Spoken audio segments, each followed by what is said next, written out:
जम्मू कश्मीर के उधमपुर से बड़ा अपडेट है। रामबन के मेकरकोट इलाके में जम्मू श्रीनगर कौमी शाहराह पर एक जेर तामीर सुरंग का एक हिस्सा ढह गया है।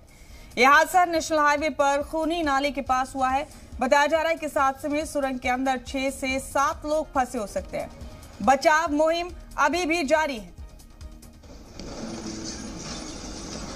उधमपुर की ये तस्वीरें, हादसा खूनी नाले के पास पेश आया है। टनल का एक हिस्सा गिर गया है। बताया जा रहा है कि इस हादसे में 6 से 7 लोग फंसे हुए हो सकते हैं।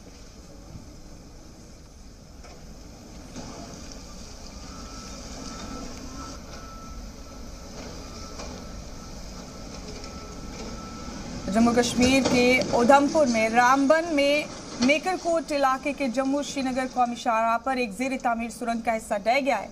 यह हादसा नेशनल हाईवे पर खूनी नाले के पास हुआ। बताया जा रहा है कि इस हादसे में सुरंग के अंदर 6 से 7 लोग फंसे हो सकते हैं। बचाव मुहिम अभी जारी।